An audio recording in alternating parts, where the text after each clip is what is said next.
அப்போஸ்தலர் 13ஆம் அதிகாரத்தை திருப்பிக் கொள்ளுங்கள். அப்போஸ்தலர் 13ஆம் அதிகாரம் நான் வாசிக்கிறேன். அப்போஸ்தலர் 13ஆம் அதிகாரம் 1 தொடக்கம்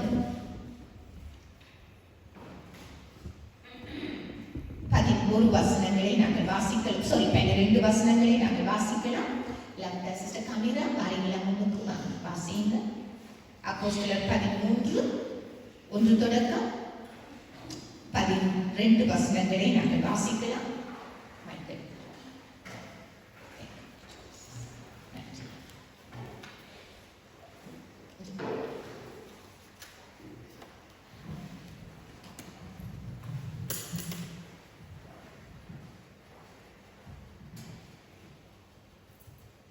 அப்போஸ்தலர் 13ஆம் அதிகாரம் 1ஆம் வசனம் தொடக்கம் 12ஆம் வசனம் வரைக்கும்.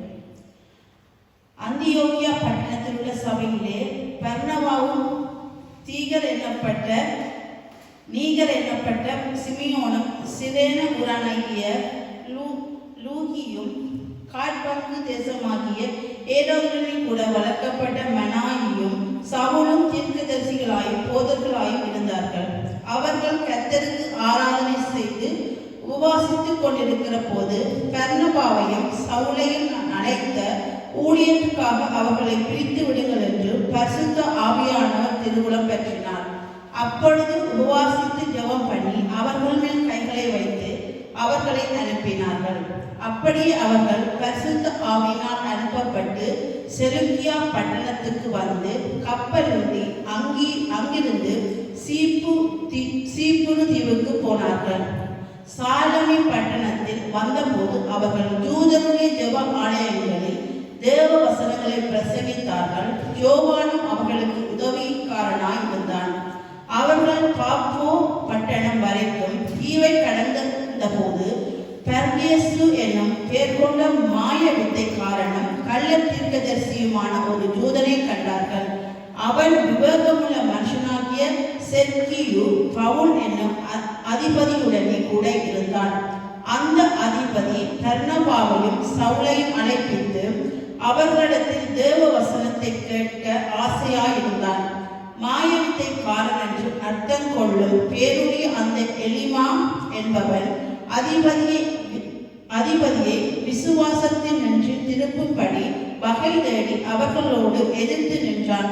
அப்பொழுது பவுல் என்று சொல்லப்பட்ட சவுல் பரிசுத்த ஆவியினால் நிறைந்தவனாய் அவனை உற்று பார்த்து, எல்லா கபடமும் எல்லா பொல்லாங்கும் நிறைந்தவனே, பிசாசின் மகனே, நீதிக்கெல்லாம் பகையனே, கர்த்தருடைய செம்மையான வழிகளை புரட்டுவதில் ஓய மாட்டாயோ? இதோ இப்பொழுது கர்த்தருடைய கை உன்மேல் வந்திருக்கிறது. சில காலம் சூரியனை காணாமல் நீ குருடனாய் இருப்பாய் என்றான். உடனே மந்தாரமும் இருளும் அவன் மேல் விழுந்தது. அவன் தடுமாறி கையிலாக கொடுக்கிறவர்களை தேடினான். அப்பொழுது அதிபதி சம்பவித்ததை கண்டு கர்த்தருடைய உபதேசத்தை குறித்து அதிசயப்பட்டு விசுவாசித்தான். ஆமென். ஆமென். ஆமென். எல்லாரும் வாசிக்க கேட்டீர்கள். ஒரு சம்பவத்தை நீங்கள் இந்த வாசித்த பகுதியிலிருந்து நீங்கள் இப்பொழுது கண்டு கொண்டீங்க. இங்கு நாங்கள் பார்க்கிறோம் பாருங்கள்.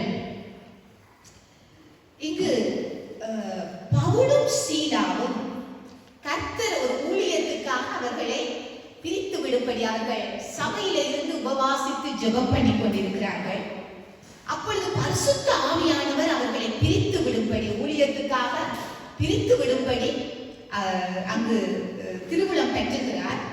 அப்பொழுது என்ன நடக்கிறது? அவர்கள் ஊழியர்கள் உபவாசித்து ஜெபித்து அவர்களை கைகளை வைத்து அவர்கள் மேல் பவுல் பர்னபாவின் மேல் கைகளை வைத்து அந்த ஊழியத்துக்காக அவர்கள் அனுப்பப்படுகிறார். இது பவுலினுடைய முதலாவது ஊழிய பயணம். ஃபர்ஸ்ட் மிஷனரி ட்ரிப் என்று சொல்லுவார்கள். இதுல பவுலினுடைய 4 மிஷன் ட்ரிப்பை நாங்கள் அப்போஸ்தலர் புத்தகத்தில் பார்க்கிறோம். இதுல ஃபர்ஸ்ட் ஊழியத்துக்காக இவர் அனுப்பப்படுகிறார். அனுப்பப்பட்டு முதலாவது அவர்கள் இப்பொழுது எருசலேமில் இருந்தவர்கள் எருசலேமில் இருந்து அவர்கள் இப்பொழுது செலூக்கியா பட்டணத்துக்கு வருகிறார்கள். ஃபர்ஸ்டா அங்கு வந்து அங்கு ஜெப ஆலயத்தில் அவர்கள் பிரசங்கம் பண்ணுகிறார்கள். அவ்வளவுதான் எங்களுக்கு சொல்லப்பட்டிருக்கிறது. சரியா? ஜெப ஆலயம், சர்ச், அங்க ஜெப ஆலயம் என்று சொல்வார்கள். அங்க வந்து அவர் பிரசங்கம் பண்ணி அவர்கள் அந்த இடத்துல இருந்து கப்பல் ஏறி வருகிறார்கள். எங்கு வருகிறார்கள்? பாப்போ பட்டணத்துக்கு வருகிறார்கள். ஒரு தீவு. சரியா? பாப்போ தீவு. இந்த தீவை கடந்து, கப்பல்ல தீவை கடந்து இந்த சிறிய ஒரு தீவு பாப்போ பட்டணம், அங்கு அவர்கள் வருகிறார்கள். அங்கு வந்த பொழுது ஒரு சம்பவம் நடந்தது. அந்த சம்பவத்தை தான் நீங்கள் இப்பொழுது வாசிக்க கேட்டீர்கள். அங்கு நாங்கள் பார்க்கிறோம், அங்கு ஒரு மாய வித்தைக்காரனும் கள்ள தீர்க்கதரிசியுமான ஒரு மனிதன் இருக்கிறார். யாரு? கள்ள தீர்க்கதரிசி, மாய வித்தைக்காரன். மாய வித்தைக்காரன் என்றால் உங்களுக்கு தெரியும் இல்லையா? இந்த நாட்கள்ல பல இடங்கள்ல மாய வித்தைகள் செய்கிறவர்கள் உண்டு இல்லையா? கள்ள தீர்க்கதரிசிகள் கர்த்தருடைய வார்த்தையை தீர்க்கதரிசிகள் மாதிரி பேசுவாங்க, ஆனா கர்த்தருடைய வார்த்தைக்கு விரோதமாக பேசுகின்றவர்கள், கர்த்தர் சொல்லாததை சொல்லுகின்றவர்கள். இந்த மனுஷன் பரியேசு என்ற பெயர், அவனுடைய பெயர் என்னது? பரியேசு. அவன் என்ன செய்கிறான்? மாய வித்தைக்காரன், கள்ள தீர்க்கதரிசி, ஒரு யூதன் என்று குறிப்பிடப்பட்டிருக்கிறது வேத புஸ்தகத்தில். எனக்கு உண்மையாகவே யூதன் என்று சொல்லுகிற பொழுது மிகவும் ஆச்சரியமாய் இருக்கிறது. அவர்கள் யூதர்கள் இப்படிப்பட்ட காரியங்களில் ஈடுபடுவது இல்லை. ஆனால் இங்கு நாங்கள் பார்க்கிறோம், இவன் ஒரு யூதன், ஆனால் அவன் எப்படி இருக்கிறான்? கள்ள தீர்க்கதரிசி, மாய வித்தைக்காரன். சரியா? அப்ப அவன் இந்த மனிதனை குறித்து நாங்கள் பார்க்கின்ற பொழுது இவன் யாரோடு இருக்கிறான்? நீங்கள் வாசித்த பகுதியில விவேகமுள்ள மனுஷனாகிய செர்கியு பவுல் என்னும் அதிபதியுடனே கூட இருந்தான். சரியா? இந்த செர்கியு பவுல் இவர் யாரு? இவர் வந்து ரோம அதிபதி. சரியா? ரோம அதிபதி. உங்களுக்கு தெரியும், ரோமருடைய ஆளுகை பவுலுடைய நாட்களில் நடைபெற்றது. ரோமரான நீரோ மன்னனால தான் பவுல் சிறைச்சேதம் கூட செய்யப்பட்டார். இங்கு நாங்கள் பார்க்கிறோம், இந்த ரோமன் அதிபதி, ஆனால் இந்த செர்கியு பவுலை குறித்து சொல்லுகிற பொழுது அவர் விவேகமுள்ள ஒரு மனுஷன், ஞானமுள்ள ஒரு மனுஷன், விவேகமானவன். ஆனால் அவனோடு கூட யார் இருக்கிறது? இங்கு செர்கியு பவுலோடு கூட யார் இருக்கிறது? இங்கு இந்த மாய வித்தைக்காரன், இந்த கள்ள தீர்க்கதரிசி, இந்த மனிதன் இந்த செர்கியு பவுலோடே கூட இருக்கிறான். செர்கியு பவுலோடே கூட இருக்கிறான். அப்ப செர்கியு பவுலோடு கூட இருந்து அவனுக்கு அட்வைஸ் பண்ணுவான், ஸ்பிரிச்சுவல் அட்வைஸ், ஆலோசனைகள் சொல்லுவான். மாய வித்தைக்காரன், ஆலோசனைக்காரன். தீர்க்கதரிசி என்கிற பொழுது என்னது? அவர்கள் ஆலோசனை சொல்லுவார்கள், இப்படி இப்படி காரியம். அப்ப இந்த மனிதன் இந்த செர்கியு பவுலோடு இருக்கிறார். இன்றைக்கு எனக்கு அருமையான தேவ பிள்ளைகளே, முதலாவது பாயிண்ட், நீங்கள் யாரோடு கூட இருக்கிறீர்கள்? இன்றைக்கு நாம் நம்மை தியானம் பண்ணி பார்க்க வேண்டும். பார்க்க, நீங்கள் யாரோடு கூட இருக்கிறீர்கள்? இந்த விவேகமுள்ள மனுஷன், ரோம அதிபதி. அப்ப இவன் நல்ல ஒரு மனிதன், ஞானம் உள்ளவன், ஆனால் அவனோடு இந்த மாய வித்தைக்காரன் கூடவே ஒட்டி கொண்டு இருக்கிறான். சரியா? நாங்க பார்க்கிறோம். அது மாத்திரம் இல்லை, நீங்க பார்த்தீர்கள் என்றால் இந்த செர்கியு பவுலுக்கு இப்பொழுது பவுலும் பர்னபாவும் ஊழியம் செய்து உபதேசிக்கிறதை கேட்க ஆசையாயிருக்கிறது. அந்த வார்த்தைகள் உங்களுக்கு தெரியும், அந்த நாட்களில நோஸ்டிசம் போன்ற உபதேசங்கள் அந்த நாட்களிலே இருந்தது, ஞான உபதேசங்கள். அந்த நாட்களில தான் பவுல் இயேசு கிறிஸ்துவை குறித்து இயேசுவினுடைய உபதேசத்தை அவர் உபதேசித்துக் கொண்டிருந்தார். இப்பொழுது இந்த ரோம அதிகாரி இவர்கள் என்னத்தை பேசுகிறார்கள் என்று கேட்க ஆசையாயிருக்கிறார், உபதேசத்தை கேட்க ஆசையாயிருக்கிறார். ஆகவே அவன் என்ன செய்கிறான்? இந்த அதிபதி, நீங்கள் 7வது வசனத்துல பார்த்தீர்கள் என்று சொன்னால், அவன் பவுலையும் பவுலையும் பர்னபாவையும் அவன் அழைப்பிக்கிறான். அவன் கூப்பிடுகிறான். அவன் அதிபதியா இருக்கிறது நிமித்தமாக அவர்களை கூப்பிட்டு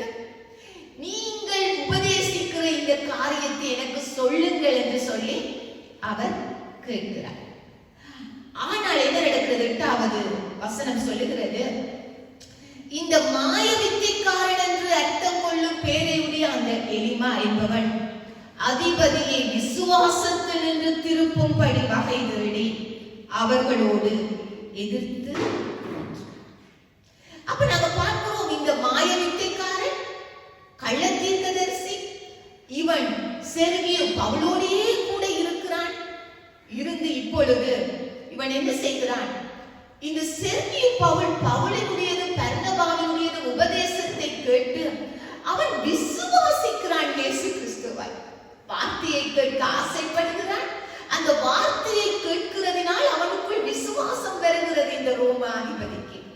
ஆனால் இவனுடைய வேலை என்னது? இந்த எலிமாவினுடைய, இந்த பர்யேசுவினுடைய, இந்த கள்ள தீர்க்கதரிசியினுடைய, இந்த மாய வித்தைக்காரனுடைய ஜாப் என்னது?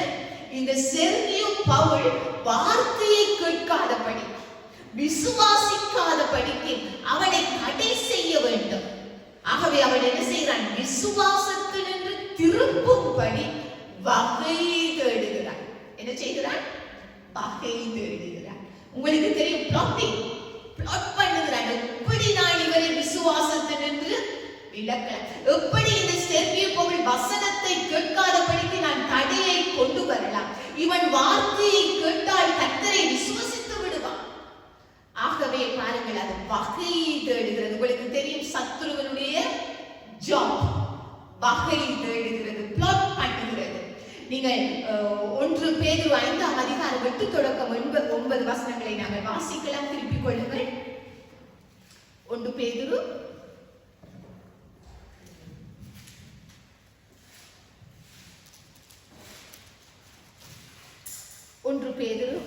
5ஆம் அதிகாரம் நாங்கள் பாருங்கள் 8வது வசனம் சொல்லுகிறது, தெளிந்த புத்தி உள்ளவர்களாயிருங்கள், விழித்திருங்கள், ஏனெனில் உங்கள் எதிராளியாகிய பிசாசானவன் கர்ச்சிக்கிற சிங்கம் போல் எவனை விழுங்கலாமோ என்று வகை தேடி சுற்றித் திரிகிறார்.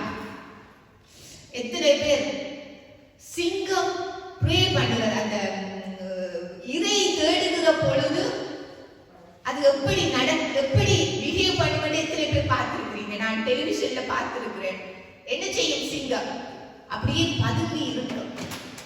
ஒரு அனிமல் போகிற பொழுது அது அப்படியே மெதுவாய் இருந்து சமயம் பார்த்து அப்படியே போய் பாய்ந்து பிடிக்கும். அப்படியே கழுத்துல பிடிச்சிடும். அதோட டெக்னிக்கே என்னது? கழுத்துல பிடிச்சிடும். அது தப்பி போக முடியாத அளவுக்கு கழுத்துல பிடிச்சு அப்படியே பீறி போயிடும். அதுதான் சிங்கத்தினுடைய காரியம். இங்கு இந்த பிசாசை சிங்கம் தான் என்ன செய்கிறது? வகை தேடுகிறது, எப்படி அந்த அனிமலை பிடிக்க. அதே மாதிரி தான் இங்கு பிசாசம். அது அடுத்த வசனம் சொல்லுகிறது பாருங்கள், ஆகவே விசுவாசத்தில் உறுதியாயிருந்து அவனுக்கு எதிர்த்து நில்லுங்கள். எதிர்த்து நில்லுங்கள், சத்துருவுக்கு எதிர்த்து நில்லுங்கள். அது சிங்கம் போல வகை தேடுகிறது. யாரை விசுவாசத்தில் என்று விழுத்தலாம்? இங்கு நாங்கள் பார்க்கிறோம், செர்கியு பவுல் விசுவாசிக்காதபடி, வார்த்தையை கேட்காதபடி. உங்களுக்கு தெரியும் தேவ பிள்ளைகளே, வார்த்தை வல்லமை உள்ளது. வார்த்தை பேசப்படுகிற பொழுது அது வெறுமையாய் திரும்புவதில்லை. செய்ய நினைத்த காரியத்தை அது செய்யும். வார்த்தை பேசப்படுகிறதை யார் கேட்கிறார்களோ அவர்களுடைய வாழ்க்கையில் ஒரு மனம் திரும்புதல் நிச்சயமா. இந்த ஆமென் சொல்லுங்க, கரங்களை உயர்த்தி ஹல்லேலூயா. வார்த்தை வல்லமை உள்ளது.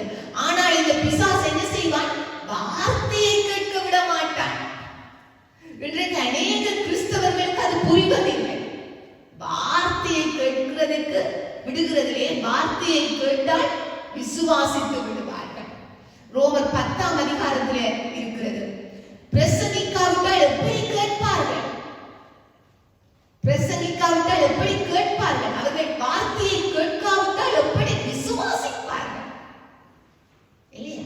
இங்கு பாருங்கள், வார்த்தையை இந்த பவுல் பேசுகிற பொழுது அதை இந்த செர்கியு பவுல் என்கிற இந்த அதிபதி கேட்டு அவன் விசுவாசித்து விடாதபடிக்கு என்ன செய்கிறது? இந்த மாய வித்தைக்காரன் என்ன செய்கிறான்? ஊழியர்களோடு எதிர்த்து நிற்கிறான். பாருங்கள், வசனம் சொல்லுகிறது, வகை தேடி விசுவாசத்தில் என்று திருப்பும்படி வகை தேடி அவர்களோடு எதிர்த்து நின்றான். இன்றைக்கு எனக்கு அருமையான தேவ பிள்ளைகளே, பாருங்கள், வார்த்தை பேசப்படுகிற பொழுது அந்த வார்த்தையை கேட்டு விடாதபடி, அந்த வார்த்தையை கேட்டு கர்த்தரை விசுவாசித்து விடாதபடிக்கு இந்த பிசாசு என்ன செய்கிறது? இந்த மாய வித்தைக்காரன் என்று மாய வித்தைக்காரனாகிய இந்த பரியேசு இந்த மனிதர்களோடு ஊழியர்களோடு என்ன செய்கிறான்? எதிர்த்து நிற்கிறான். சாத்தான் ஒப்போஸ் பண்ண, வார்த்தை பிரசங்கிக்க விடாது, வார்த்தையை கேட்க விடாது, அது எப்பொழுதும் எதிர்த்து கொண்டே இருக்கும். ஊழியர்களோடு எதிர்த்து கொண்டு நிற்கிறது. இன்றைக்கு பாருங்கள், கர்த்தருடைய ஜனங்கள் வார்த்தையை கேட்காதபடி விசுவாசித்தவர்களையும் விசுவாசத்தில் நின்று பேக்ஸ்லைட் பண்ணும்படியாக சத்துரு என்ன செய்கிறது? அநேக தந்திரங்களினால் அது வகை தேடி எப்படி விழுத்தலாம். பிள்ளைக்கு அந்த நேரம் தான் வருத்தம் வரும் இல்லையா? அன்றைக்கு தான் ஜாப், வார்த்தையை கேட்க விடாது. இன்றைக்கு தான் டபுள் பே. இப்பொழுது இன்னும் வசதியாய் போய்விட்டது. ஐ டோன்ட் நோ, ஜூம்ல இணைந்திருக்கிற பிள்ளைகள் கர்த்தருடைய வார்த்தையை உன்னிப்பாய் கேட்கிறீர்களா? வார்த்தையை கேட்க விடாதபடி அப்பதான் எனக்கு ஒரு கோல் வரும், அப்பொழுதுதான் Facebook ஞாபகம் வரும், அப்பொழுதுதான் சமையல்ல வைத்த குக்கிங், ஓ நான் இப்பதான் அரிசி போட்டிருக்கிறேன் அதை பார்க்கணும், கறிய வைத்திருக்கிறேன் அதை பார்க்கணும், எல்லாவற்றையும் செய்து கொண்டு வார்த்தையையும் கேட்பது. அப்படி கேட்கிற பொழுது வார்த்தை நமக்கு போகவே முடியாது. இந்த நாட்களில சத்துரு என்ன செய்கிறான்? ஜனங்கள் வார்த்தையை கேட்காதபடிக்கு அவன் தடுக்கிறான், வகை தேடுகிறான், பிளான் பண்ணுகிறான், தடுக்கிறான், ஊழியர்களோடு எதிர்த்து நிற்கிறான். ஏனென்றால் இந்த மாய வித்தைக்காரனுக்கு தெரியும், செர்கியோ பவுல் வார்த்தையை கேட்டால் அவன் ரட்சிக்கப்பட்டு விடுவான், அவனுடைய குடும்பம் ரட்சிக்கப்பட்டு விடும், அந்த பாப்போ பட்டணம் ரட்சிக்கப்பட்டு விடும், கர்த்தருடைய ஆளுகை அந்த பட்டணத்தில் வீட்டுக்குள்ளாய் வந்துவிடும். ஆமென், ஹல்லேலூயா. செர்கியோ பவுலுக்கு தெரியாது, ஆனால் இந்த பிசாசுக்கு அது தெரியும். பிசாசுக்கு தெரியும், வார்த்தையை கேட்கிற மனிதர்களுடைய வாழ்க்கையில நடக்கிற காரியத்தை பிசாசுக்கு தெரியும். ஆகவேதான் அது பிசாசு என்ன செய்கிறது? வார்த்தையை கேட்க விடாதபடிக்கு தடை செய்கிறது. நாங்கள் எடுத்துக்கொள்வோம் லூக்கா 8ஆம் அதிகாரம் 12வது வசனத்தை எடுத்துக்கொள்ளுங்கள். லூக்கா 8:12. வாசியுங்கள், எடுங்கள் வேத புத்தகத்தை திருப்புங்க தயவு செய்து. லூக்கா 8:12.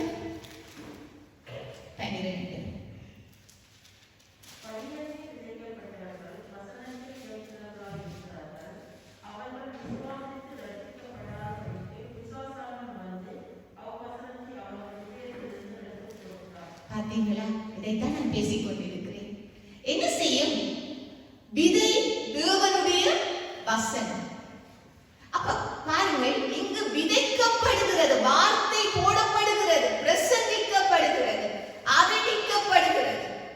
ஆனால் பிசாசு கவனமாயிருக்குது, கவனமாயிருக்குது. இந்த வார்த்தை இருதயத்துக்குள்ள போயிடக்கூடாது, வார்த்தை இருதயத்துக்குள்ள போயிடக்கூடாது. ஆகவே என்ன செய்கிறது? அவர்கள் விசுவாசித்து ரட்சிக்கப்படாதபடி, இதுதான் நடக்கிறது. இங்கு பார்த்தீங்களா? அழகாய் சொல்லுகிறது, விசுவாசித்து ரட்சிக்கப்படாதபடிக்கு பிசாசானவன் வந்து அவ்வசனத்தை அவர்கள் இருதயத்தில் இருந்து எடுத்துக்கொண்டார். இன்னைக்கு பாருங்க, நம் வார்த்தையை கேட்டு விசுவசிக்காதபடிக்கு பிசாசு மிகவும் கவனமாய் இருக்கிறான். இன்றைக்கு எனக்கு அருமையான தேவ பிள்ளைகளே, வார்த்தையை கேட்கிற பொழுது அது உங்கள் உள்ளங்களுக்குள்ளாய் போடுகிறதா? ஓ, ஒரு பண்படுத்தப்பட்ட நிலம் போல இருதயமாய் உங்கள் இருதயம் காணப்படுகிறதா? வார்த்தையை எடுத்துக்கொள்ளுகிறீர்களா? அந்த வார்த்தையை கேட்டு விசுவசிக்கிறீங்களா? கர்த்தர் மேல் இன்னும் உங்களுக்கு விசுவாசம் உங்களை என்ன செய்கிறான்? உங்கள் மேல் கவனமாயிருந்து ஜாக்கிரதையாயிருந்து அந்த வசனம் உங்களுக்குள்ளாய் போய்விடாதபடி, வேர் கொண்டு போய்விடாதபடி, நீங்கள் அதில் நிலைத்திருக்காதபடிக்கு அவன் கவனமாயிருந்து பிசாசானவன் வந்து அவர்கள் இருதயத்தில் இருந்து அந்த வார்த்தையை எடுத்து போடுகிறான் என்ற வசனம் சொல்லுங்கள். அடுத்ததாக திருப்பிக் கொள்ளுங்கள் மத்தேயுவின் புஸ்தகம் திருப்புங்கள். மத்தேயு 13ஆம் அதிகாரம் 19வது வசனம் வாசியுங்கள். மத்தேயு 13:19.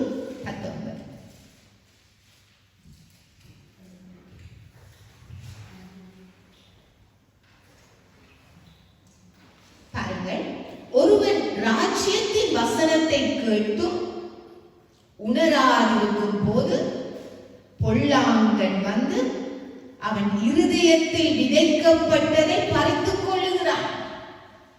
அவனை வழியருகே விதைக்கப்பட்டவன். பார்த்தீர்கள், அழகாய் இயேசு சுவாமி துவங்கியை சொல்லுகிறார். பாருங்க என்ன சொல்லுகிறார்? ஒருவன் வசனத்தை கேட்கிறான், பரலோக ராஜ்யத்துக்கான வசனத்தை கேட்கிறான். ஆனா என்ன இல்ல? என்ன இல்ல? வசனத்தை பாருங்க, என்ன இல்ல? உணர்வில்லை.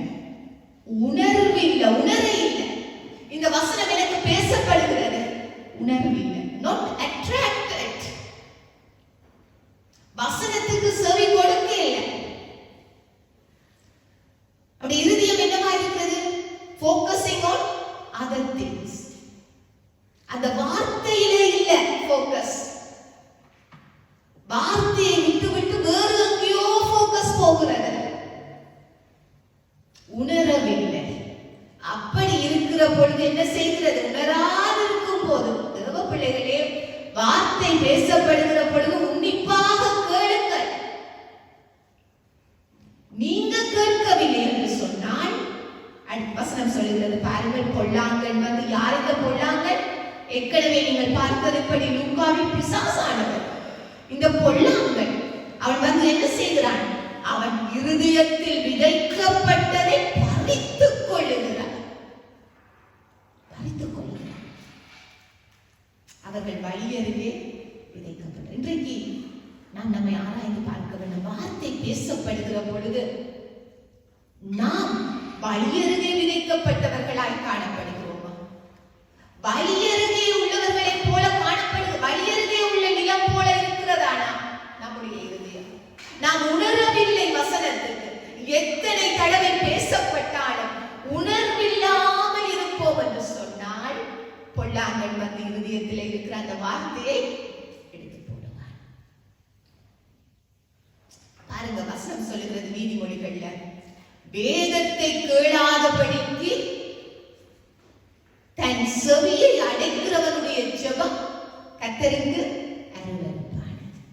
அப்ப வார்த்தை மிகவும் இம்பார்ட்டன்ட். இன்றைக்கு அநேகர் என்ன செய்வாங்க? பிரசங்க நேரத்தில் வர மாட்டாங்க. கொம்யூனியனுக்கு வந்து கொம்யூனியன் எடுத்து விட்டு போகிறவர்கள்.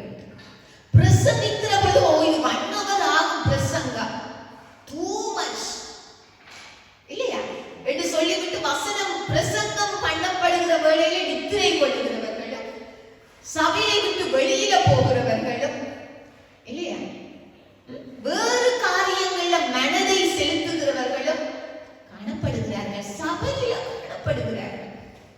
ஈவன் வெளியில உள்ள ஜனங்கள், ஜனங்களும் என்னது? வார்த்தையை கேட்டு விடாதபடிக்கு இந்த பிசாசு என்ன செய்யும்?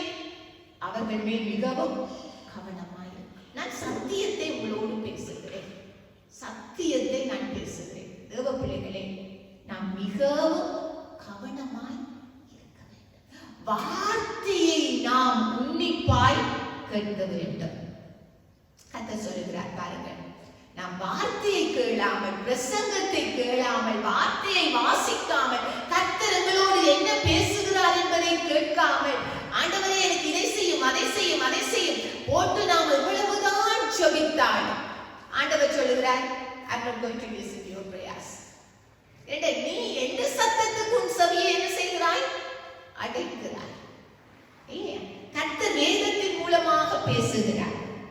ஆகவே நாம் என்ன செய்ய வேண்டும்? தேவ பிள்ளைகளே, வார்த்தை வல்லமை உள்ளது. இன்றைக்கு அநேகர் தங்களுக்கு விடுதலை வேண்டும், சுகம் வேண்டும் என்று விரும்புகிறார்கள். ஆனால் வார்த்தையை விசுவசிப்பதில்லை, வார்த்தையை கேட்பதில்லை. வார்த்தை அவர் என்ன செய்கிறார்? ஆண்டவர் வார்த்தையை அனுப்பி அவர்களை குணப்படுத்துகிறார். ஆமென். வார்த்தையினால ஒரு மனுஷன் விடுதலை ஆவான். அது என்னுடைய விழி. வேதமும் அதைத்தான் சொல்லுகிறது. ஆமென். வார்த்தை மெடிசன். வார்த்தையை வாசிக்க வாசிக்க வாசிக்க எங்களுக்குள்ளாய் மரித்து போயிருக்கிற காரியங்கள் ஜீவன் பெறும். வார்த்தையில ஒரு வல்லமை உண்டு. ஹல்லேலூயா. ஆனால் இந்த பிசாசு என்ன செய்கிறது? மிகவும் ஜாக்கிரதையாக இருக்கிறது. ஏனென்றால் இந்த வார்த்தையின் மூலமா என்ன நடக்கிறது? விடுதலை வருகிறது. ஹல்லேலூயா, ஹல்லேலூயா. இங்கு பாருங்கள், நாங்கள் வாசித்த இந்த பகுதியில செர்கியு பவுல் ரட்சிக்கப்படாதபடி இந்த பிசாசு உன்னிப்பாய் கவனமாய் இருக்கிறது. எடுத்துக்கொள்ளுங்கள், எபேசியர் 6ஆம் அதிகாரத்தை எடுத்துக்கொள்ளுங்கள். பவுல் அப்போஸ்தலன் என்ன சொல்லுகிறார் பார்க்கலாம். எபேசியர் உங்களுக்கு தெரிந்த காரியம் தான். எடுத்துக்கொள்ளுங்கள், எபேசியர் 6ஆம் அதிகாரம். இதை கிறிஸ்தவர்கள் நினைவுல கொள்ளுகிறது இல்லை. பாருங்கள், எபேசியர் 6ஆம் அதிகாரம் 10, 11, 12 வாசிக்கலாம்.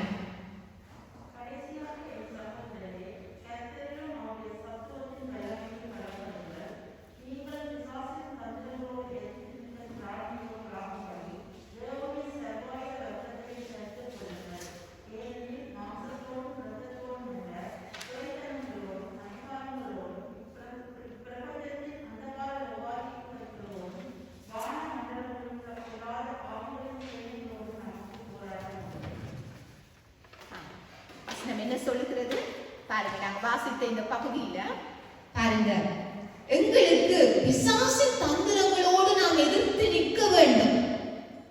அதற்காகத்தான் தேவனுடைய சர்வாயுத வர்க்கத்தை தரித்துக் கொள். அப்ப எங்களுக்கு மாம்சத்தோடும் இரத்தத்தோடும் நல்ல போராட்டம். எங்களுக்கு மனுஷங்களோடு போராட்டம் இருக்கிறதா? இல்ல. மனுஷங்களோட யுத்தம் இருக்கிறதா? இல்ல. பழைய ஏற்பாட்டு காலத்துல மனுஷங்களோடு யுத்தம் இருந்தது. நான் வருகிற நாட்கள் அதை நான் டீச் பண்ணுவேன் இல்லையா? அமலேக்கியர், கானானியர், பெருசியர், ஏவியர், எபூசியர், மீதியானியர், கிர்காசியர், எத்தனையோ விதமான சக்திகள், தீயவர்கள் இருந்தார்கள். கர்த்தர் அவர்களோடு யுத்தம் பண்ணும்படியாக மனிதர்களை ஏற்படுத்தினார். ஆனால் புதிய ஏற்பாட்டு கிறிஸ்தவர்களாகிய நமக்கு மனிதர்களோடு யுத்தம் அல்ல.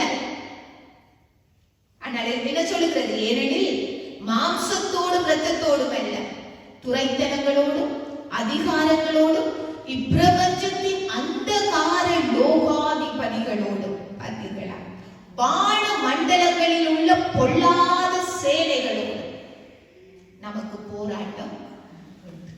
அப்ப உங்களுக்கு புரிகிறதா? நாம் இங்கு இருக்கிறோம், யுத்தத்தில் நிற்கிறோம். எத்தனை பேர் புரிகிறது? நாம் இங்கு இருக்கிறோம் யுத்தத்தில. மனிதர்களோடு அல்ல யுத்தம், வான மண்டலத்தில் உள்ள பொல்லாத ஆவிகள், சேனைகள். அது எப்பொழுதும் என்ன செய்து கொண்டிருக்கிறது? எங்களுக்கு எதிராகவே செயல்பட்டு கொண்டு இருக்கிறது. ஆகவே நாம் சர்வாயுத வர்க்கத்தை தரித்தவர்களால் எப்பொழுதும் நாம் யுத்தத்தில் காணப்பட வேண்டும். அப்ப நாங்க சபையில வந்திருக்கிற பொழுது வார்த்தையை கேட்டு விடாதபடி, இங்கு செர்கியு பவுல் வார்த்தையை கேட்டு விடாதபடிக்கு இங்கு இந்த மாய வித்தைக்காரன் ஒப்போஸ் பண்ணி தடை செய்து காரியத்தை நடப்பிக்கிறதை நாங்கள் பார்க்கிறோம். இன்றைக்கு எனக்கு அருமையான தேவ பிள்ளைகளே, உங்களுடைய வாழ்க்கையில், தனிப்பட்ட வாழ்க்கையில், குடும்ப வாழ்க்கையில், உங்கள் உறவினர்களுடைய வாழ்க்கையில் நீங்கள் சுவிசேஷத்தை கேட்டு விடாதபடி சத்துருவின் கிரியை நிச்சயமா என்ன செய்யும்? ஒப்போஸ் பண்ணும், தடுக்கும். தடுக்கும். வசனம் சொல்லுகிறது பாருங்க, தடுக்கும், கேட்க விடாது, சிந்தியை குழப்பும், ஊழியர்களுக்கு எதிர்த்து நிற்கும். இது சத்துருவினுடைய கிரியை. 1 கொரிந்தியர் 10ஆம் அதிகாரத்தில் சொல்லப்படுகிறது, எங்களுடைய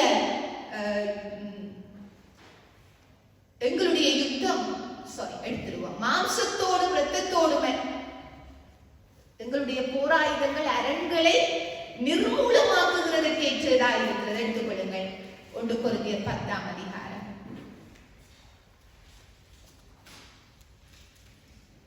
சாரி 2 கொரிந்தியர் 10ஆம் அதிகாரம் 4வது வசனம் வாசிக்கலாம். நான் வாசிக்கிறேன், பாருங்கள். தயவு செய்து எடுத்துக்கொள்ளுங்கள் வேத புஸ்தகத்தை. 2 கொரிந்தியர் 10ஆம் அதிகாரம் 3, 4, 5 வாசிங்க. 2 கொரிந்தியர் 10, 3, 4, 5.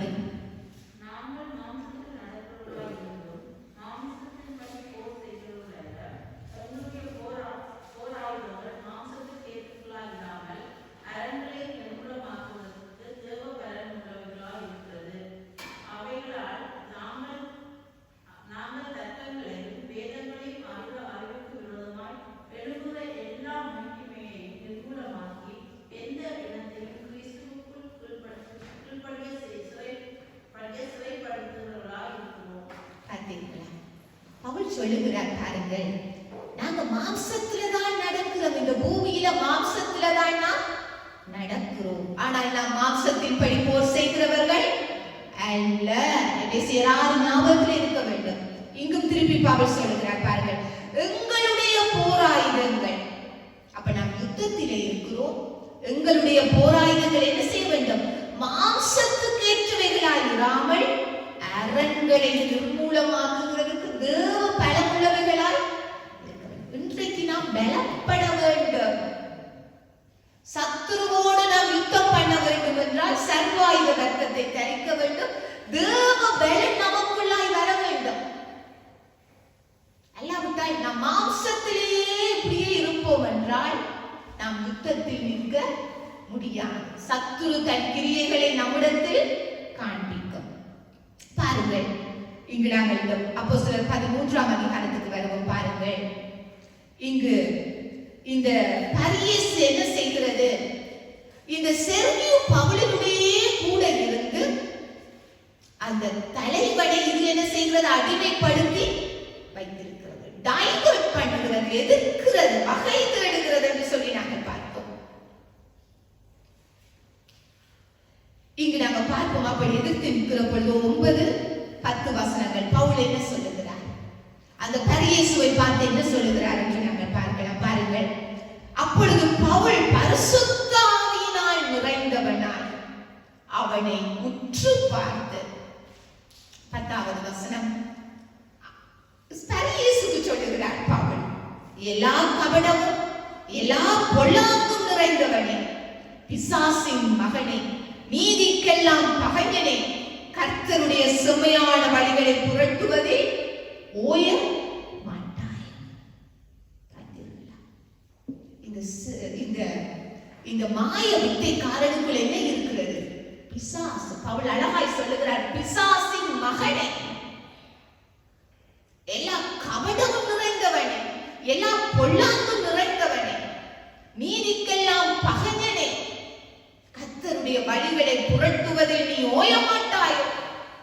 வார்த்தையை யாரெல்லாம் தடுக்கிறார்களோ, வார்த்தை கேட்கப்படாதபடிக்கு, வார்த்தையை நாம் விசுவசிக்கப்படாதபடிக்கு எங்கெல்லாம் தடை வருகிறதோ அங்கு பிசாசு கிரியை செய்கிறது. எத்தனை பேர் நம்புகிறீர்கள் நான் சொல்லுகிறது சரி என்று? நாம் அதை புரிகிறேன். கிறிஸ்தவர்கள் அதை புரிகிறது இல்லை. பட்டணங்கள்ல சுவிசேஷம் அறிவிக்கப்படுகிற பொழுது பாருங்கள், பிசாசுகளால முடியாது. அவர்கள் எதிர்த்து நிற்குங்கள், எதிர்த்து நிற்குங்கள், வார்த்தையை பேச விடாதுகள். மனிதர்கள் மூலமாக பிசாசு என்ன செய்யும்? கிரியை செய்யும். இன்றைக்கு நாம் கர்த்தருடைய வார்த்தையை இந்த செர்கியு பவுல் கேட்க விடாதபடி இந்த பிசாசு, இந்த மாய வித்தைக்காரனுக்குள் இருந்து, கள்ள தீர்க்கதரிசிக்குள் இருந்து, அந்த செர்கியு பவுலோடே கூட இருந்து இது என்ன செய்கிறது? தடுக்கிறதா இருக்கிறது. ஆகவேதான் என்ன நடக்கிறது பாருங்கள். பவுல் அப்படி பேசுகிறார். இன்னைக்கு தேவ பிள்ளைகளே, நீங்கள் இனம் காணுங்கள், இனம் காணுங்கள். உங்களோட வாழ்க்கையில தடை வருகிறத வார்த்தையை கேட்க விடாதபடி யாராவது உங்களுக்கு வேறு அட்வைஸ் பண்ணுகிறார்களா? ஸ்பிரிச்சுவல் ஆலோசனை, வார்த்தையை கேட்க விடாமல் ஸ்பிரிச்சுவல் அட்வைஸ்.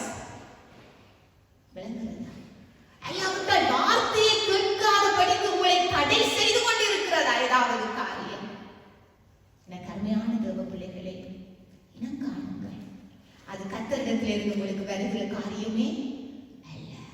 அது கர்த்தரிடத்திலிருந்து வருகிற காரியமே அல்ல.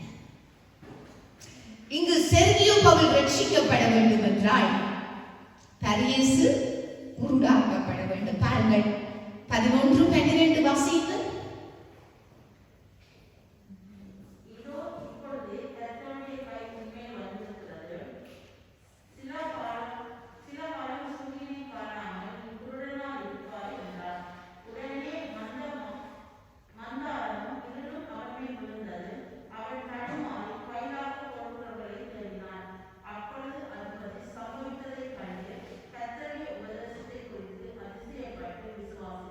Amen. Praise the Lord. சொல்லுங்க. Amen. Praise the Lord. At last இந்த செர்கியோ பவுல் என்ன செய்யப்படுகிறான்? விசுவாசிக்கிறான். Hallelujah. Hallelujah. விசுவாசிக்கிறான். பாருங்க. அவனுடைய ஸ்பிரிச்சுவல் ஐசைட் ஓபன் பண்ணப்பட வேண்டும் என்றால் இந்த பரியேசுவினுடைய சைட் பார்வை இல்லாமல் போக வேண்டும். புரிகிறதா? இன்றைக்கு நம்முடைய வாழ்க்கையில் தேவ பிள்ளைகளே கர்த்தருடைய வார்த்தை நாங்கள் கேட்காதபடி தடை செய்து கொண்டிருக்கிற காரியங்களை நாங்கள் இனம் கண்டு பாருங்கள். பவுல் மிஷனரி பயணத்தில் போகிற பொழுது வார்த்தையை யாரெல்லாம் கேட்டார்களோ அவர்கள் இயேசுவை விசுவசித்து ரட்சிக்கப்பட்டார்கள். பாருங்கள், பிலிப்பு தெசலோனிக்கேயா பட்டணத்தில் உள்ள ஜனங்கள் வார்த்தையை கேட்கிறாங்க, விசுவசிக்கிறாங்க, இயேசுவை ஏற்றுக்கொள்கிறார். அடுத்த பட்டணத்துக்கு போகிறார் பவுல், பெரேயா பட்டணத்தார். அங்கு பவுல் சொல்கிறார், பெரேயா பட்டணத்தார் தெசலோனிக்கேயில் உள்ளவர்களை பார்க்கிலும் நற்குணசாலிகள். ஏன்? அவர்கள் வார்த்தையை கேட்டு அதிசயப்படுகிறார்கள், அமேஸ் பண்ணுகிறார்கள். வார்த்தை இப்படி இருக்கிறதா என்று சொல்லி அவர்கள் ஆராய்ந்து பார்க்கிறது நிமித்தமாய் அந்த தெசலோனிக்கேய பட்டணத்தில் உள்ளவர்களை பார்க்கிலும் இவர்கள் நற்குணசாலிகளாக இருந்தார்கள் என்று சொல்லப்படுகிறது. எனக்கு அருமையான தேவ பிள்ளைகளே, இங்கு பரியேசு கொஞ்ச காலம் குருடாக்கப்பட வேண்டிய நிலைமை, ஐ பிலீவ் அவனுக்கு ரட்சிக்கப்பட்டிருப்பான். ஏனென்றால் செர்கியோ பவுலுடைய வாழ்க்கையில் நடந்த காரியத்தை அவன் பார்த்திருக்க. அவனுக்கு ஒரு சந்தர்ப்பம் கொடுக்கப்படுகிறது. மாயவித்தைக்காரன் மற்றவர்களை தடுக்காதபடி, மற்றவர்களை விசுவாசத்தில் நின்று திருப்பாதபடி, கர்த்தருடைய ஊழியர்களோடு எதிர்த்து நிற்காதபடி அவனுக்கு ஒரு சந்தர்ப்பம் கொடுக்க. அவன் மறுத்து போகவில்லை. நீங்க அனனியா சப்ரால் கதையை பார்த்தீர்கள் என்றால் அங்கு மறுத்ததாக சொல்லப்படுகிறது இல்லையா? இங்கு அவனுக்கு ஒரு சந்தர்ப்பம் கொடுக்க. அவன் கண்டான் குருடா, கொஞ்ச காலம் அவனுடைய அகக்கண் திறக்கப்பட்டு அவன் இயேசுவை தன் சொந்த இரட்சகராய் ஏற்றிருக்க வேண்டும் என்று ஏற்றிருப்பான் என்று நான் நம்புகிறேன். அதே நேரத்தில் இங்கு அதிபதி செர்கியோ பவுல் சம்பவித்ததை கண்டு கர்த்தருடைய உபதேசத்தை குறித்து அதிசயப்பட்டு அவன் விசுவாசித்தான். ஆமென், ஆமென், ஹல்லேலூயா, ஹல்லேலூயா. இன்றைக்கு என்னுடைய பிரசங்கம் இதுதான். நாம் வார்த்தையை கேட்கிறவர்களா இருந்தால் அந்த வார்த்தையை குறித்து உணர வேண்டும். அந்த வார்த்தை நம்முடைய இருதயத்திலிருந்து எடுத்து போடாதபடிக்கு மிகவும் ஜாக்கிரதையா இருக்க வேண்டும். ஏனென்றால் பிசாசு போராடி கொண்டிருக்கிறது, நமக்கு விரோதமாய் போராடி கொண்டிருக்கிறது, நமக்கு விரோதமாய் போராடி கொண்டிருக்கிறது, பிளாட் பண்ணுகிறது, வகை தேடுகிறது, வேறு வேறு காரியங்களை சிந்தனைகளை கொண்டு வந்து போடுகிறது. கர்த்தருக்கு கொடுக்க வேண்டிய நேரத்தில் வேறு காரியங்களுக்கு கொடுக்கும்படி நமக்கு வழி நடத்துகிறது. இந்த நாளில் அருமையான தேவ பிள்ளைகளை, கர்த்தர் உங்களை நேசிக்கிறார். விசுவாசத்தில் நாம் வளர வேண்டும். ஆமென். ரட்சிக்கப்பட்ட நாளுக்கும் இப்பொழுதும் நம்மிடத்தில் ஒரு வித்தியாசம் இருக்க வேண்டும். விசுவாசத்தில் வல்லவனானான் ஆபிரகாம். ஆமென். அப்ப விசுவாசத்தில் நாம் என்ன செய்ய வேண்டும்? வல்லவர்களாக வேண்டும். எவ்ரிடே ப்ரோசஸ் இல்லையா? கர்த்தருடைய வார்த்தைகளை கேட்க வேண்டும், வாசிக்க வேண்டும், பலப்பட வேண்டும். அப்பொழுது நாம் விசுவாசத்தில் வல்லவர்களாகும். கடைசி நாட்களில் நான் விசுவாசத்தை காண்பேனோ என்று இயேசு சொன்னார். ஏன் இந்த பொல்லாத பிசாசு கிறிஸ்தவர்களை விசுவாசத்திலிருந்து திரும்பும்படியால் வார்த்தையை கேட்க விடாதபடிக்கு தடை செய்து கொண்டிருக்கிறது. தேசங்களில் பட்டணங்களில் சுவிசேஷம் அறிவிக்கப்படாதபடிக்கு தேசத்தில் சத்துரு பலவிதமான சட்டங்களையும் காரியங்களையும் கொண்டு வந்து போட்டுக் கொண்டிருக்கிறார். ஏனென்றால் சத்துருவுக்கு தெரியும் தனக்கு இருக்கிற நாட்கள் கொஞ்ச நாட்கள். ஆகவே எனக்கு அருமையான தேவ பிள்ளைகளே, இன்றைக்கு கர்த்தர் உங்களோடு பேசுவாராக. வார்த்தைக்கு பிரையாரிட்டி கொடுங்க, வார்த்தையை கேளுங்க, உணர்ந்து கொள்ளுவோம். நாம் விசுவாசத்தில் வல்லவர்களாகும். இன்றைக்கு உங்களுடைய வாழ்க்கையில் இப்படிப்பட்ட எதிர்ப்புகள் இருக்கும் என்றால் நீங்கள் அதற்கு எதிராக யுத்தம் பண்ண வேண்டும். ஆமென். யுத்தம் பண்ணாம இல்லை எனக்கு டயர்டா இருக்குது, இல்லை எனக்கு வீக்கா இருக்கிறது, இல்லை எனக்கு ஒரு மாதிரி இருக்கிறது என்று சொல்லி நாம் நிற்போமையா இருந்தால் பிசாசு என்ன செய்து கொண்டிருப்பான்? அவன் வின் பண்ணிக்கொண்டே தட்டைகளை கொண்டு வருகிறவன் சத்துரு. அவனுடைய தட்டைகளை நாம் உடைத்தறிகிறவர்களாய் மாற வேண்டும். ஹல்லேலூயா. எழுந்து நிற்போம். எழுந்து நின்று நாங்கள் ஜெபிக்க போகிறோம் கொஞ்ச நேரம். ஹல்லேலூயா. ஸ்தோத்திரம் அப்பா. Thank you Jesus. நன்றி. அப்படியே ஜெபிங்க. உங்களுக்கு விரோதமாக இந்த நாட்களில நீங்கள் உணர்ந்து கொள்ளுகிறீர்களா? ஏதாவது தடைகள் எப்ப பார்த்தாலும் கர்த்தருடைய சமூகத்துக்கு போகாதபடிக்கு, கர்த்தருடைய வார்த்தையை கேட்காதபடிக்கு, கர்த்தருடைய வசனத்தை வாசிக்காதபடிக்கு, கர்த்தருடைய வார்த்தையில ஒரு டவுட், விசுவாசம் இல்லை, இப்படி நடக்குமா நடக்காதா, ஒரு அவிசுவாசம் இன்றைக்கு அப்படி இருக்கும் என்றால் ஒப்பு கொடுத்து பரிசுத்த ஆவிக்குள்ளாய் நீங்கள் நிரம்புவீர்களேயானால் சத்துருவை நீங்கள் மேற்கொள்ள முடியும். உங்களுடைய மாம்சத்திலே நீங்க யுத்தம் பண்ண முடியாது. மாம்சத்திலே நீங்க யுத்தம் பண்ண முடியாது. பரிசுத்த ஆவியின் வல்லமையினால மாத்திரம் தான் யுத்தம் செய்ய முடியும். இங்கு பவுல் பரிசுத்த ஆவியினால நிரம்பி அந்த பரியேசுவை உற்று பார்த்து அவர் பேசின பொழுது அங்கு விடுதலை உண்டாகியது. செல்வியும் பவுலுடைய வாழ்க்கை ரட்சிப்பு உண்டாகியது. அந்த குடும்பத்தில் ஒரு ரட்சிப்பு வந்திருக்கும், அந்த தீவில் ஒரு ரட்சிப்பு வந்திருக்கும்.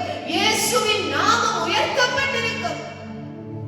ஹல்லேலூயா. அப்படி ஒப்புக்கொள்ளுங்க, கரங்களை உயர்த்தி ஆண்டவரிடத்துல சரண்டர் பண்ணுங்க. எல்லா பிசாசின் வல்லமைகளும் உடைக்கப்படுவதாக இயேசுவின் நாமத்தினால பேசுங்க. விசுவாசத்தின் வார்த்தைகளை பேசுங்க. உங்களுக்கு சரீரத்தில் கொண்டு வருகிற பலவீனங்கள், வீணான போராட்டங்கள், மன சஞ்சலங்கள் எல்லாவற்றையும் பிசாசு கொண்டு வருகிறார். நீங்க அப்புறப்படுத்துங்க. சர்வாயுத வர்க்கத்தை தரித்தவர்களா. Thank you Jesus. நன்றி அப்பா. ஹல்லேலூயா. நன்றி ஆண்டவரே. உம்முடைய வார்த்தை வல்லமை உள்ளது. வார்த்தை எங்கெல்லாம் விதைக்கப்படுகிறதோ, யாரெல்லாம் அதை கேட்கிறார்களோ அங்கு ஒரு மனமாற்றம் வருகிறது ஆண்டவரே. Thank you Jesus. இந்த நாட்களுடைய வார்த்தையை உடைய பிள்ளைகள் கேட்காதபடி தடைகளை கொண்டு வருகிற எல்லா பொல்லாத சத்துருவின் கிரியைகளை இயேசு கிறிஸ்துவினுடைய நாமத்தினால் நிர்மூலமாக்கி போடும்படியாக நாங்கள் ஜெபிக்கிறோம் ஆண்டவரே. ஹல்லேலூயா. தடைகளை நாம் உணர கர்த்தர் கிருபை செய்வீராக. உணர்வுள்ள இருதயத்தை கர்த்தர் கொடுப்பீராக. இந்த காலை பொழுது உம்முடைய பிள்ளைகள் வேறு எங்கெல்லாம் ஓடிக்கொண்டிருக்கிறார்கள். வார்த்தைக்கு முதலிடம் கொடுக்காமல் எங்கெங்கோ ஓடிக்கொண்டிருக்கிறார்கள் அப்பா. சத்தியம் இது சரியென்று தெரிந்தும் அப்பா எங்கெங்கோ ஓடிக்கொண்டிருக்கிறார்கள். கர்த்தரே பேசுவீராக. சத்துருவின் கிரியைகளை உடைத்தறிவீராக. எங்கள் பட்டணத்தில், எங்கள் சபைகளில் உம்முடைய வார்த்தை வெளிப்படுவதாக. ஜனங்கள் விசுவாசிப்பார்களாக. கர்த்தருடைய நாமம் உயர்த்தப்படுவதாக. எல்லா சத்துருவின் சூழ்ச்சிகள், அந்தகாரங்கள், பிழையான உபதேசங்கள், ஆலோசனைகளை நாங்கள் ரிபியூக் பண்ணுகிறோம் அப்பா. உம்முடைய நாமத்தினால நாங்கள் ரிபியூக் பண்ணுகிறோம். பிழையான ஆலோசனைகளை நாங்கள் ரிபியூக் பண்ணுகிறோம் அப்பா. Thank you Jesus. நன்றி அப்பா. ஹல்லேலூயா. உம்முடைய வார்த்தைகளை பேசுகிற ஊழியர்களுக்கு விரோதமாக ஒப்போஸ் பண்ணி எதிர்த்து நிற்கிற சத்துருவின் வல்லமைகளை உடைத்தறிவீராக அப்பா. உடைத்தறிவீராக. செல்வி பவுலுக்காக உமக்கு நன்றி. ரட்சிக்கப்படுகிற ஒவ்வொரு மக்களுக்காக உமக்கு நன்றி. ஹalleluya ஸ்தோத்திரம். எங்கள் பட்டணங்களின் சிச்சுக்காக நோரிச்சுக்காக நாங்கள் ஜெபிக்கிறோம். இந்த பட்டணத்தில் உங்களுடைய வார்த்தை வெளிப்படுவதாக, வல்லமையாய் வெளிப்படுவதாக, ஜனங்கள் ரட்சிக்கப்படுவார்களாக, எங்கள் குடும்பங்களில் ரட்சிப்பு வருவதாக, எங்கள் தனிப்பட்ட வாழ்க்கையில ரட்சிப்பு வருவதாக. நாங்கள் விசுவாசத்தில் வளர கர்த்தர்களுக்கு உதவி செய்வீராக. எங்களை அப்படியாய் ஒப்புக் கொடுக்கிறோம் அப்பா. Thank you Jesus. Hallelujah. கரங்களை உயர்த்தி நாங்கள் அப்படி ஒரு பாடலை பாடி எங்களை அர்ப்பணிப்போம். ஆளுகை செய்யும் ஆவியானவரே. Thank you Jesus. இன்றைக்கு யாருடைய ஆளுகைக்குள்ளாய் நீங்கள் இருக்கிறீர்கள், யாருடைய அட்வைஸுக்குள்ளாய் இருக்கிறீர்கள், யாருடைய போதனைகளுக்குள்ளாய் நீங்கள் காணப்படுகிறீர்கள். ஓ, எல்லா தடைகளையும் இந்த நாளில் முறைக்கும்படியா எங்களை நாங்கள் அப்படி அர்ப்பணிப்போம். பரிசுத்த ஆவியானவர் எங்களை கண்ட்ரோல் பண்ணட்டும். ஹalleluya ஸ்தோத்திரம் அப்பா.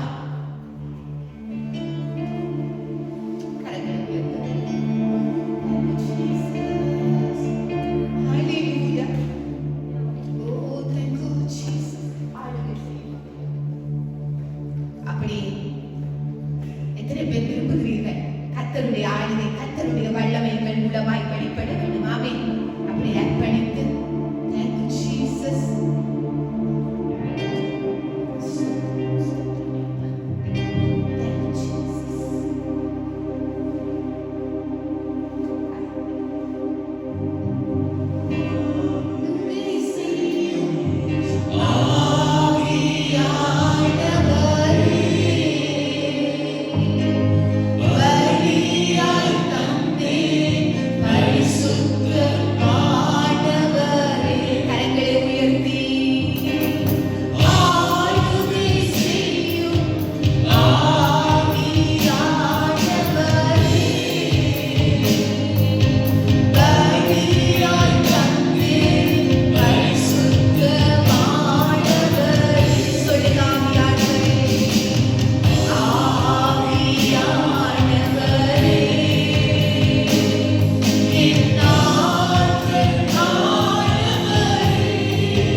எல்லா சத்துருவின் கிரியைகளையும் அழிக்கும்படியும் நசரேயனாகிய இயேசு கிறிஸ்து யூத ராஜசிங்கமாக அவர் வெற்றி பெற்றார். ஹalleluya ஹalleluya.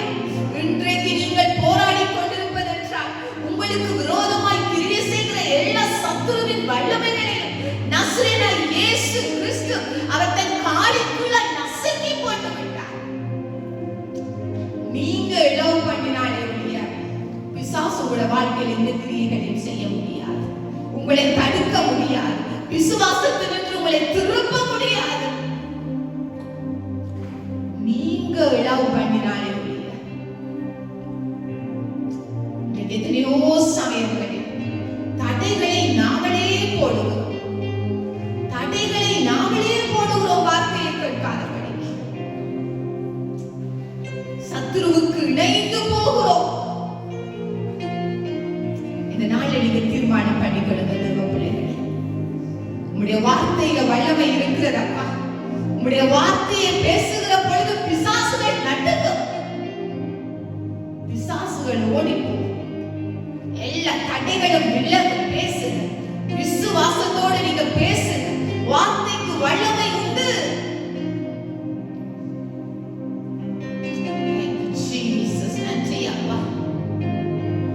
இந்த நாள்ல ஆண்டவரே உங்க பிள்ளைகளை விடுதலை பண்ணுவீராக. வார்த்தையை கேட்க முடியாதபடி, வார்த்தையை குறித்த அதிருப்தி, டவுட்ஸ், உணராத தன்மை, வார்த்தைக்கு முதலிடம் கூடாத தன்மை எல்லாவற்றையும் இந்த நாளில் எடுத்து போட்டு ஆண்டவரே இவர்கள் விசுவாசத்துல வளர கர்த்தர் உதவி செய்யும்படியாய் நான் ஒப்பு கொடுத்து ஜெபிக்கிறேன். உம்முடைய நாமம் மகிமைப்படுவதாக.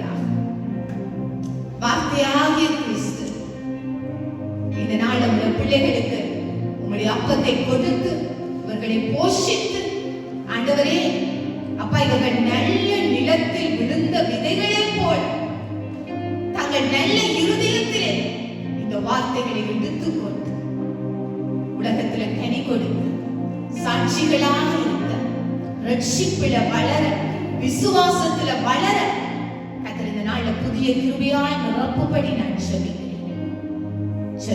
அப்பா, ஜெபிக்கிறேன். இவர்கள் பிசாசுக்கு எதிர்த்து நிற்கட்டும். எதிர்த்து நிற்கட்டும் பிசாசு. உம்முடைய பரிசுத்த ஆவியானவருக்கு விரோதமாய் இவர்கள் எதிர்க்காதபடி, வார்த்தைக்கு விரோதமாய் எதிர்த்து நிற்காதபடி கர்த்தர் தாமே இவர்களை ப்ரொடெக்ட் பண்ணபடியாய் நான் ஜெபிக்கிறேன். இயேசுவின் நாமத்தில் ஜெபிக்கிறோம் உங்கள் நல்ல பிதாவே. ஆமென், ஆமென், ஆமென். இப்பொழுது நாங்கள் காணிக்கைகள், தசம பாகங்களை நாங்கள் எடுத்துக்கொள்வோம். கர்த்தருடைய வசனம் சொல்கிறது, உற்சாகமாய் கொடுக்கிறவரிடத்தில் தேவன் பிரியமாயிருக்கிறார். அவர் யாருக்கும் கடனாளி அல்ல.